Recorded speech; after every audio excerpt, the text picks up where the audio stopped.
Morning, friends. On behalf of our festival directors, NamitaGokhale, Sanjoy Roy, and myself, welcome you to the 6th edition of Jaipur Bookmark. It's just fabulous this morning, the sun, and it's, every year when we're planning, we wonder why we're doing Jaipur Bookmark. And then I invoke these facts. And the facts are, we're a country with over 9,000 publishers, with 40,000 people directly employed in publishing, 20,000 bookshops or retail outlets, organized, unorganized, serving 1.3 billion people, of whom 1 billion own cell phones, and 500 million people have access to the internet. So it is so relevant that we sit down and we look at this publishing industry, we look at it clearly, we look at how we can collaborate with publishers coming from across the world. We understand what we're doing, and Jaipur Bookmark is that space to understand these millennial opportunities in publishing. So thank you all of you for being here. Thanks to our partners, the Royal Norwegian Embassy, our country partner. For the last 6 years, thank you so much for really believing in us. Thank you to our associate partners, the Seagull School of Publishing, who've come on board this year, and we are really thrilled to have them with us. We have our the JBM Haveli partner, venue partner in Rajkamal, Prakash and Samu. We are delighted to have them here. Innumerable publishers and friends with us. Storytel, Nielsen, the French Institute, everyone comes together, and this is only possible with your collaboration.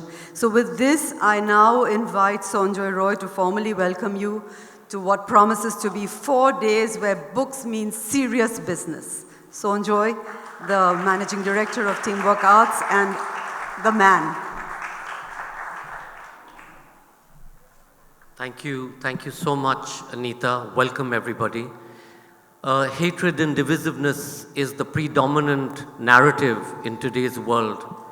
The one way to be able to overcome that is really through translations, is being able to overcome the fear of the other. As we know, not just in India, but in America, across Europe, migration and migrants bring to countries a sense of their culture, their tradition, their histories, and yet they're seen to be people to be feared. What translations can do and must do is bridge that gap, allow us in many ways a window into their lives, and allow us to understand that there is nothing to fear. Our stories, our narratives that the world shares and its people share are the same. The Jaipur Bookmark, we believe, is one of the most important aspects of this festival. It brings together publishers and agents and writers and thinkers. And I hope over the next 4 days, Neeta and Aditi and Namita have put together a fabulous program bringing together all of these kinds of people. And I hope you're going to be able to discuss how do we get better quality of translation? How do we get translations across languages and across countries? And most importantly, look into the future as to how people are going to be consuming some of this content. So we give to you the Jaipur Bookmark in its many avatars. Thank you all very much. I think on behalf of all of us at Teamwork and Namita and William, who's not here, and Jyotika and Ram Pratap, in whose beautiful Digi Palace we today sit, welcome to the festival. A special thank you to Nils for coming all the way, and I hope in your speech you tell us a little bit about why your country looks at books and translations as a way to be able to talk about your soft power. And I hope Naveen, as friend and guide for so many years from the world of theatre, who produces, perhaps some of you have seen, Seagull's annual a catalog, which is a collector's item, not just here, but again across the world. Sunandini is here who designs it. And I hope you're also able to share with us some of what is the passion that's driven you in creating this wonderful niche publishing house? Thank you, Alind, for coming on board and supporting us. And after 3 years of absence, of 4 years, we've got Vera, who's here. And Vera said to me, I normally look at the program, and this year's program I saw and I really wanted to come. So I do hope that the program continues to interest you year on year, and we look forward to welcoming you all.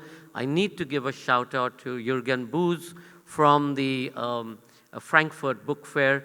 Again, what a magnificent event that is, where the whole world gathers to buy and discuss and trade books. And we hope that we're in the future able to come together and partner on much of what we've been talking about. Thank you and enjoy the festival, and may I invite NamitaGokhale, co-director of the Jaipur Literature Festival, also writer who's released in literally 2 weeks 2 books, and obviously it's very good for the publishing world, Namita.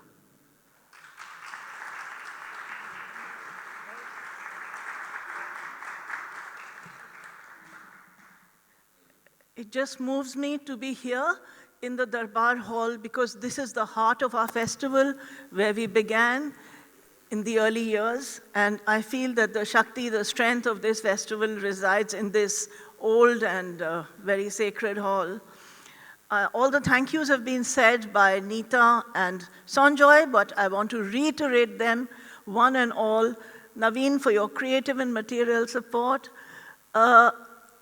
So many, Rick for so many things, Jürgen Boos, the ambassador, Norway, Margit. I won't go on because we'll take up time.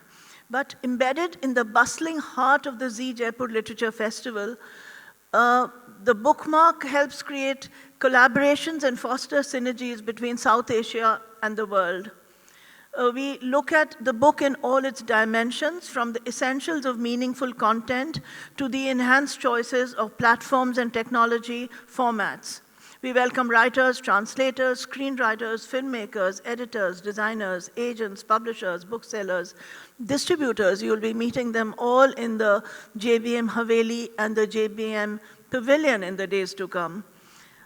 I would like to evoke and invoke the place of books in India and in South Asia in the literary culture here. Knowledge systems were passed down to succeeding generations through a rich oral tradition. Later, they came to be written on different materials such as rocks, copper plates, birch bark, palm leaves, parchment, and paper. It is estimated that the art of writing developed in India about 4,000 years ago. Manuscripts are distinct from archival records such as grants and decrees. These are our early books, these documents which refer to subjects as diverse as philosophy and religion, mathematics and astronomy, medicine and the natural sciences. These are tragically not adequately documented or preserved. We lose a wealth of these early books every single day.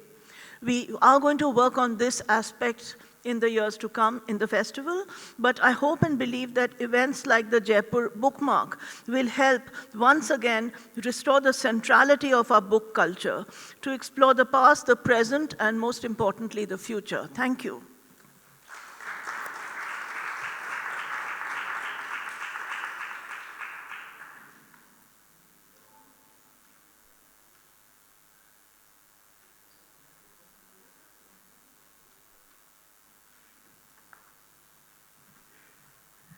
I'd now like to request Mr. Nils Ragnar Kamsvåg to come up on stage and just give us a welcome address on behalf of the Royal Norwegian Embassy. Sir, please come up here. It's been a wonderful partnership, and we really value and cherish the friendship. Thank you very, very much. It's always nice to look forward to January and Jaipur. I know, of course, when I came, I also got a task from Sanjoy to answer in my speech, namely how we use this kind of as a platform for spreading Norwegian soft power, which I don't quite think we do. But I'll try to explain why we actually have been a country partner from the modest beginning some 6 years ago. or 5 years ago. It's the 6th festival, probably 5 years ago then. You know, most of you probably know that governments can't write books, can't really create art, and we do actually recognize that. But what we can do is actually to help promote art, and we can help spread it, help develop infrastructures for art, and we think that that's extremely important. And that's actually why we have been a country partner from Bookmart since the start, because it's important that good books are written, it's important that good books are read, but it's actually, for that to happen, it's very important to have a good infrastructure for it, and not least have a good infrastructure for translating literature. And that we really think that the Jaipur bookmark has been, and that's why we continue to contribute it. Whether it actually increases Norway's soft power, I really don't know. But it has helped spreading Norwegian literature, and actually for celebrating the fact that this is the 6th anniversary, which is a pretty round figure.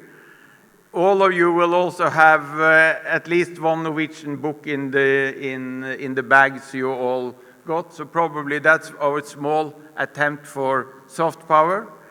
Let me then also thank for all the good cooperation we have had with Sanjoy, Namita, Anita, and also very nice to have Naveen Kishore on board, also a long cooperation partner for Norway, also with the same kind of intent, helping actually to develop a good infrastructure for literature in India. So thank you for all the good cooperation we have had, and we are looking forward to this day. Looks, as always, very exciting program. Thank you.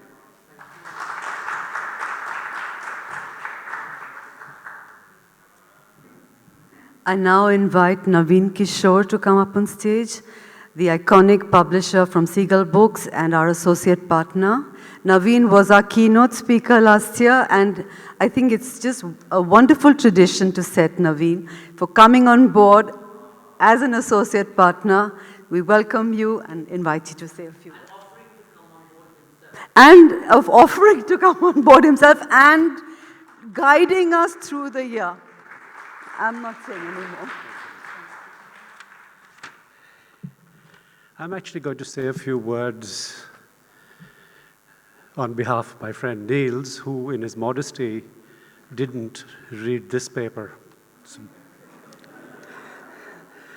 one tries to be ahead of the game, often at the risk of being out of step with the times. How else do you create? How else do you share the life you have experienced? Like clothes you have worn with the utmost of pleasure, your favorites, the ones that were handed down by wiser, older relatives. For that was the tradition. Now being handed over to siblings. The world as family, gift of wisdom, gathered over the years. What we inherit must be passed on. It was in this spirit that we conceived what has now become the Seagull School of Publishing. The urge to respond to the times, the lacuna, the vacuum, introspection, look inwards, seek solutions to the restlessness, the dissatisfaction with the way things were in the world we inhabited, the world of publishing. The fact that at one level we had more and more books being published, but no real infrastructure for training or research or hands-on teaching. And then it all happened by accident and chance. Like so many publishing stories, we met some people from a land called Norway, like-minded, minds that think alike, like each other and like each other, are mindful and courteous, even generous of the needs of the other, likely to agree, a meeting of minds, philosophies, ideologies. The Norwegians had entered our lives, first as tentative visitors, then as welcome guests, later as a nation, now as family. Generous and supportive and willing to understand that in a diverse country like ours, there are no easy solutions. This resulted in our setting up the Seagull School of Publishing in Calcutta. Thank you. A school for publishing, editing, marketing, and distribution that teaches through actual hands-on doing, advises and assists potential graduates of the school in the possibilities of setting up independent publishing houses, bookstores, distribution networks, marketing and publicity agencies devoted specifically to the book trade, acts as an incubator for young people with ideas that have to do with books, a space for existing publishers to source potential editors and designers. Thank you and welcome to the next edition of the Jaipur Bookmark.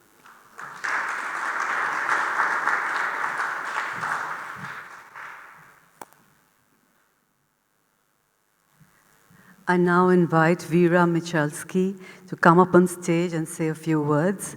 Vera has been an associate and a supporter of the festival for several years now, and she is the founder of the Jan Michalski Foundation and a publisher of La Bella Books in France. Vera has been unable to come to the festival for the last couple of years due to her own, she'd tell us about it. So we welcome her back after a long hiatus of almost 3 years. Vera, please come up and let's hear it from you. Thank you.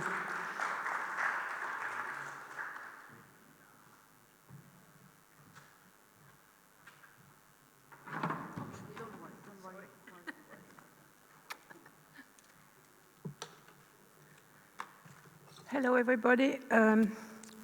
In 2004, 2 years after my husband died, I created the Jan Michalski Foundation for Writing and Literature.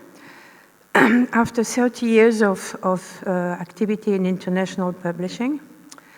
And the idea at the root of that foundation was to fight by all possible means against the declining of reading practices. So one of the areas was to help projects that went into the same direction. And this is why when William Dalrymple, after the second edition of the festival, sent a round email to all his contacts to say that the festival had been a success, but it needed some additional help to be able to stay on, we immediately stepped in and decided to help the Jaipur Festival.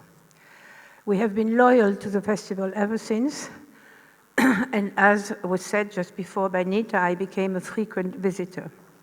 I've seen the festival grown from a small gathering in the Dorbar Hall, which was, of course, already big by European standards, to the huge event it became now. And I'm afraid now that the help the foundation gives, loyal as it is, might be a drop in the ocean when I see all the big names of people who now fund the festival. But so I believe the festival fulfills, and the bookmark as well, because it brings all the publishers and the book people together, fulfills all the objectives of the Jan Michalski Foundation, namely attract people to books and reading. When you see the enormous amount of school children and students and curious people that gather in the bookstore, buy books and listen to all the excellent sessions, I mean, this is proof enough that books are alive, that books go on, that books are important. And the remarkable quality of the speakers that are invited every year is proof enough. And all of that makes for a fascinating and unforgettable experience. So I can only express my gratitude to all the people involved in the bookmark and the festival, Nita, Sanjoy, Namita, William, Urvashi, and I didn't see her yet, and all the other people, and thank you very much for making this festival possible and the bookmark as well.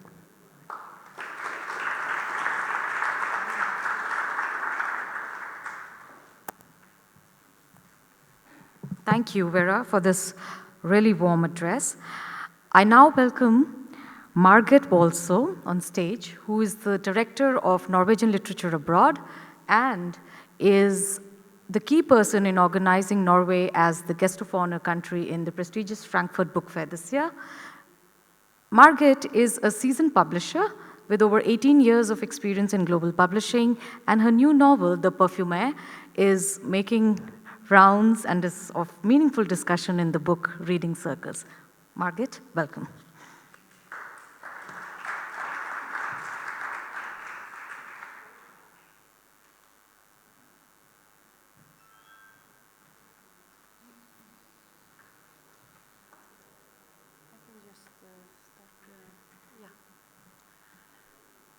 I was wondering about the presentation, but I'll just start talking. No, they can bring it on. But it's, I can just, yeah, they are doing it now. But it's difficult for me because I don't see it. It should be, it'll come on your television. Oh yeah, good, good. Then I'm...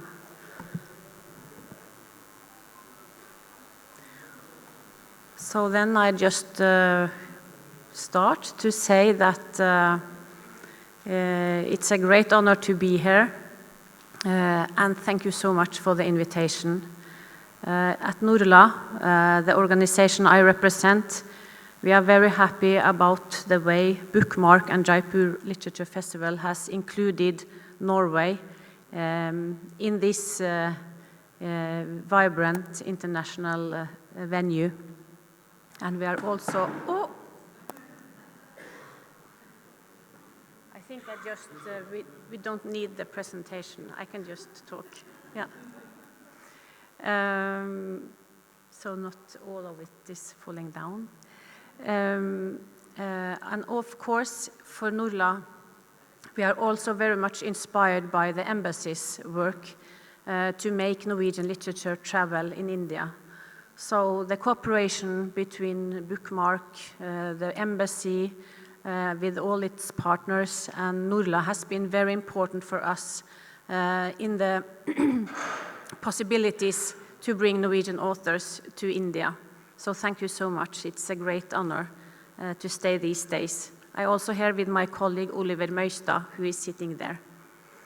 We also brought two outstanding Norwegian authors with us. You will meet them later at the festival. It's Maja Lunde and Hanne Ørstavik. So we are very happy. Norla, the organization I represent,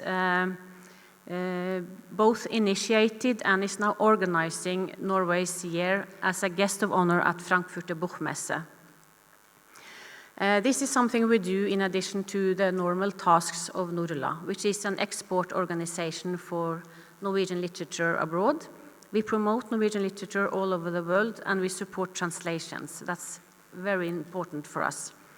And this work has given great results. So last year we saw more than 600 publications funded for 44 languages from Norway. So that's quite some numbers for our market. Here I would like to take the opportunity to tell you a little bit more about what Norway is going to do as a guest of honor in Frankfurt. Do you see something on the... Oh, this is, you have to go back a couple of, I can give you a sign when you change. This is way ahead of me. If you can go back some, many more. Yes, you can stop at that. That was my introduction. This is from the book fair last year when Norway got the baton from the guest of honor in 2018, which was Georgia. And together there, now you just, I can give a sign when I want to change it, because now you have to go back again. But never mind, take it from there. This is an author, a poet from Norway. He's called Ole H. Hauge. He was the inspiration for the Norwegian slogan as a guest of honor in Frankfurt, because the slogan for Norway is "The dream we carry." Der Traum in uns, it is in German. It comes from his poem, It Is That Dream. And this poet is maybe the most famous and most beloved poet from Norway. And I really hope to also share the poem with you through our activities. The poem, It Is That Dream, was voted by the Norwegian listeners to the broadcasting as the most popular and greatest Norwegian poem of all time. And to us, why I talk about this poem is that it describes the power of the arts. The arts has the ability to bring us into the unknown, and the dream we carry is that literature and arts from Norway this year will open hearts, surprise, and bring the audiences to places they have not been before, as it says in the poem, into a cove we didn't know. And through literature, music, films, and other forms of the arts, we want to surprise and engage a German and an international audience throughout the whole year of 2019. So this is a very exciting year for us, and we hope to see as many of you during this year. The literary program is the...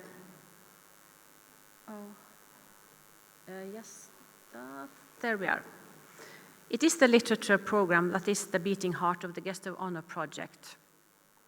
Now we see 247 Norwegian books will be translated into German in the course of 2018 and 19. And in a normal year, this number is around 40 books. So that says something about the increase we will see now and the possibilities. The voices between these books are thus a vital part of our project. These voices are diverse and represent both the rich contemporary literature as well as the classics. We will have events at book fairs, in houses of literature, in bookstores, and at literary festivals all over Germany. There we are at Leipziger Buchmesse, because now in March we will bring 22 Norwegian authors who will attend programs at the fair and in the city of Leipzig. And among other events, we are also hosting a Norwegian evening about freedom of speech with some of the excellent authors we bring there. Oh, maybe it's just not.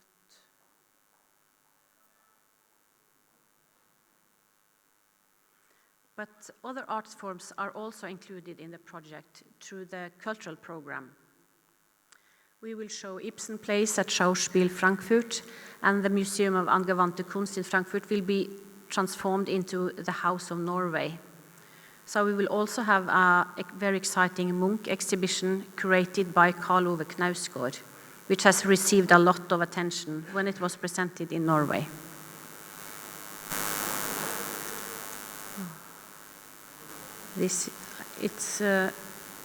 I'm sorry for this, but we go ahead. In addition to being guest of honor at the book fair, Norway is also the country in focus at the European Film Market, at the Berlinale, and the partner country at Jazz Ahead in Bremen. So Norwegian culture and literature will be quite spread out in Germany and also with a view to the rest of the world this year. The culmination of the Guest of Honor year happens at Frankfurter Buchmesse from October 16th to 20th. There we will have a pavilion of 2,300 square meters inside the hall called Forum at the fairgrounds. And as many of you also go to the book fair in Frankfurt, we really hope to see you in the pavilion, because there we will present sort of the visual picture of Norway and Norwegian culture. So we think it would be worthwhile to attend it. As a guest of honor in Frankfurt, we have three main objectives. We would like to show the diversity of voices from Norway in all forms of the arts. We would like to spark the joy of reading, and not the least to promote the freedom of speech. As well as being an important year for Norwegian literature abroad, 2019 is an important year for literature in Norway as well, because this year has been named the Year of the Book in Norway. It was not only chosen because of Norway's role as a guest of honor, but it was also to celebrate our 500-year anniversary for the first printed books in Norway. The project aims to spark the joy of reading through hundreds of events in libraries and houses of literature all over Norway. And in a time where reading is challenged, we really think that this is so important to create new readers for the future. And of course, for us working with the internationalization of literature, to have this project at home is also very inspiring. Norway is an advocate for the freedom of speech, and the Guest of Honor project and Frankfurter Buchmesse is an excellent occasion and arena for us to promote this important free word and open dialogue, as we will do here at Bookmark, and all literary festivals are excellent examples of those kinds of venues where meanings can be exchanged in a good atmosphere. This year, last year, 2018, the book fair in Frankfurt celebrated 70 years since its reopening after World War II. Freedom of speech, freedom of publication, and an open international dialogue has been central at the fair ever since, and still are. The role of the fair as a platform for discussion on the free word is highly relevant, as we are a part of a world in change and in unrest. So this is some common goals that we all share here, I hope. Jørgen Baas, he is the director of Frankfurter Buchmesse and an important international voice and advocate for the freedom of expression and the freedom to publish. Throughout the years of preparation for Norway, we have collaborated with the book fair, and now in our Guest of Honor year, he has been very important to us at Norla and to our project as a whole.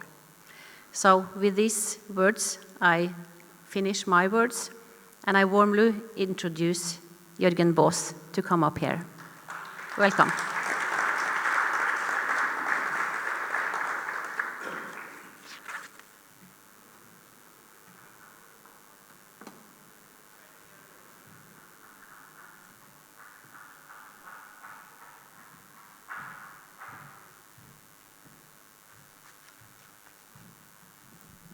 So, good morning to everybody.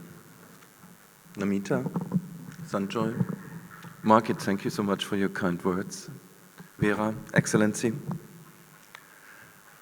thank you so much for the invitation to speak here today. I decided not to have a presentation, and I'm relying on paper, but it's a very large, so don't be scared if you see this pile of paper. So thank you so much again. The Jaipur Literature Festival is a festival of cultures, languages, ideas, and literatures. And I'm very, very privileged to have the chance over the next few days to listen to so many Indian authors and authors from abroad and personalities from around the world, and to converse with them. At this confluence of cultures, I'm pleased to address the friends from the trade at Jaipur Bookmark today. After all, there is the fundamental principle of any literature festival, creating an environment for interactions that promote the free exchange of ideas and opinions. The free exchange of ideas and opinions never has that been easier than today in the 21st century, and never has it been so threatened. Over the past 20 years, communications technology has taken an evolutionary leap, one that surpasses anything the most far-sighted science fiction writers of the 19th and 20th centuries could have imagined. If you remember Stanley Kubrick's film 2001, A Space Odyssey, from the year 1968, Dr. Heywood Floyd, an astronaut, has a video phone call with his daughter while at the space station. 50 years later, last summer actually, the German astronaut Alexander Gerst used his mobile phone to take fascinating photos of his time at the International Space Station, images which were transmitted around the world. Video phones, computer tablets, artificial intelligence, voice control. Many of the things that Kubrick envisaged 50 years ago have already become reality. According to the 2018 Global Digital Report, of the 4 billion people around the world who have access to the internet, we learned it's 500 million alone here in India, more than 3 billion use social media every month. 9 out of 10 users log onto their chosen platforms using mobile devices. The number of people who use the most popular platforms in the respective country has grown over the last 12 months by almost 1 million new users each day. What I find remarkable here is that not only has communications technology made a quantum leap, the devices that allow the world's population to participate in the global conversation have also become so inexpensive that almost everyone can afford one. That is, giving a rise to a previously unknown participatory process, one that has the power to change democracy's traditional ground rules.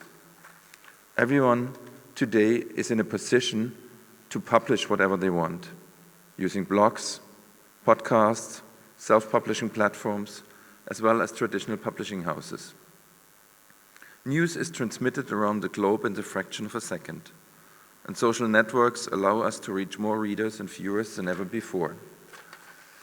In just a minute, I'm going to talk about the challenges and consequences that are resulting out of this for the publishing industry.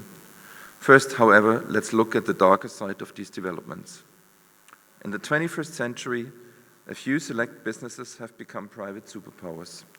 They can do more than most countries to promote or prevent a free exchange of opinions.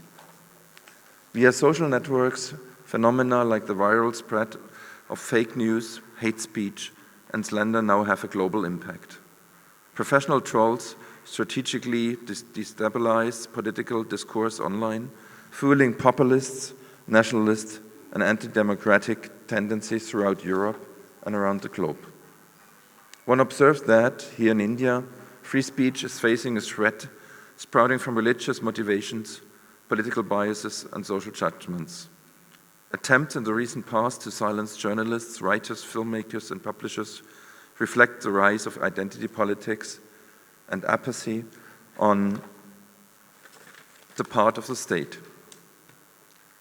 2 journalists of international repute, Gauri Lankesh and Jujat Bukhari, were shot dead within a span of 9 months. Publisher friends like DC Books, Kalajuvada Publications, and their authors have witnessed attacks by fanatics who may have never even read the books in question. When I look at the hysteria, hatred, and hostility that characterize the discussion in social media, the permanent state of turmoil that societies around the world find themselves in, then I begin to doubt whether we are actually capable of using the communications technologies whose development we are so proud of. To paraphrase Goethe, die Geister, die ich rief, the spirits I called, I now cannot rule. In social media, language is used as a destructive weapon day in and day out, and it's become clear how disastrous this can be for those individuals targeted by the bullying. It can even lead to murder. In his 2016 book, Free Speech, which most of you might know, the British historian Timothy Gorton Ash examines the questions of how free speech should take place. He asks which social, journalistic, educational, artistic, and other possibilities can be realized to ensure that free speech proves beneficial by facilitating creative provocation without destroying lives and dividing societies. He comes to the conclusion that the less we want to have laid out by law, the more we have to do ourselves. After all, Ash explains, there's no law that can draw a line between freedom and anarchy. Every individual must look within before expressing himself or herself and must take responsible decisions. I would like to talk with you about this how in the coming days and hear your opinions. Personally, I feel that the participatory process I mentioned before requires us, our industry, the book people, but also each of us individuals to take a stance. Expressing an opinion of this type was long reserved for politicians or the media. Today in the 21st century, we all have the possibility of making our voices heard. And we should not do that in keeping with the motto, overused but uninformed, but in a carefully considered manner. I believe that this permanent state of turmoil is troubling. This hysteria which does not stop at speech, but which now increasingly leads to violence. Personally, I'm very much alarmed at how the language we use is becoming increasingly coarse, and following from that, the way we interact with each other. The problem about this state of turmoil is that it usually results in the exclusion of others and consequently causes even deeper trenches to be dug. Yet, how can we deal with the challenges of our time and find solutions to them, if not in a dialogue with each other? That leads to the questions, what responsibility do publishers bear? Does our industry bear today in the post-Gutenberg era? How can publishing houses and their products remain relevant in an age in which fake news can be disseminated faster than well-researched books, in which rumors, supposition, and conjecture are more quickly viewed, liked, and shared than text capable of explaining complex contexts? As my friends Kristen Einarsson and Jose Borghino from the IPA have pointed out on many occasions, if we are to create and maintain free, healthy societies, then publishers must have the will and the ability to challenge established thinking, preserve the history of our cultures, and make room for new knowledge, critical opposition, and challenging artistic expressions. You, publishers in the 21st century, are in a privileged position. The industry looks back on a long tradition, on the one hand, and has built a reputation. Publishers are gatekeepers. They filter and assess content, they curate before they publish. They consider it part of their job to publish content that is well researched, documented, checked, and carefully assembled as a way of contributing to the range of opinions present in society. On the other hand, they now have the possibility of reaching their readers through various channels, offering their expertise, their content, and their opinion exactly where their target group is found. Publishers and authors in many parts of the world risk their lives by writing or bringing out books that criticize regimes, uncover injustices, and shed light on political failures. On November 15, 2018, the day of the imprisoned writer, Arundhati Roy wrote the following in a letter to the Bangladeshi writer, photographer, and human rights activist, Shahidul Alam. How your work, your photographs, and your words has over decades inscribed a vivid map of humankind in our part of the world, its pain, its joy, its violence, its sorrow and desolation, its stupidity, its cruelty, its sheer crazy complicatedness onto our consciousness. Your work is lit up, made luminous, as much by love as it is by probing, questioning, anger born of witnessing firsthand the things that you have witnessed. Those who have imprisoned you have not remotely understood that is what it is that you do. We can only hope for their sake that someday they will.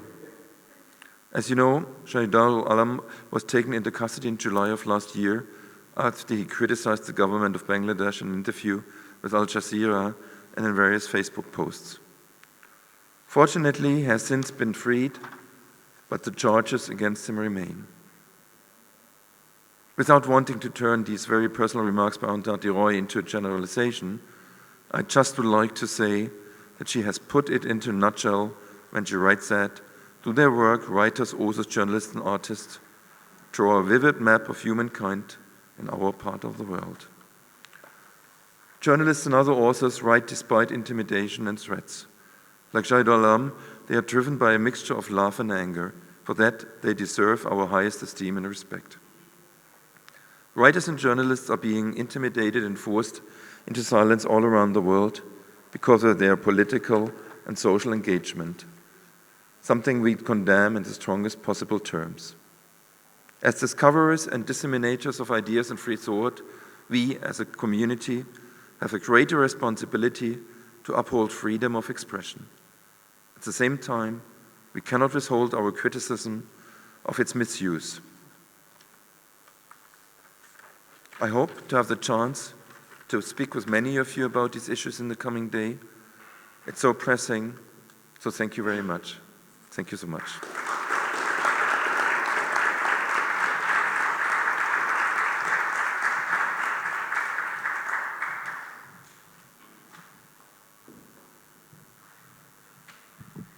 Thank you so much, Jürgen. It was a brilliant, sort of putting it together for us today and giving us something to think about over the next 4 days. And on behalf of Jaipur Bookmark, I just want to thank all our special guests today, His Excellency. Thank you so much for being here. Naveen, thank you for your words. I want to thank Margit and I really want to apologize for that small technical glitch in the middle. Namita, Sanjoy, Urvashi, Aditi, Pramod, all of you being here means so much. Bipin, Claudia, thank you so much for being here, and let's just have a great festival. Welcome and enjoy yourself. Thank you.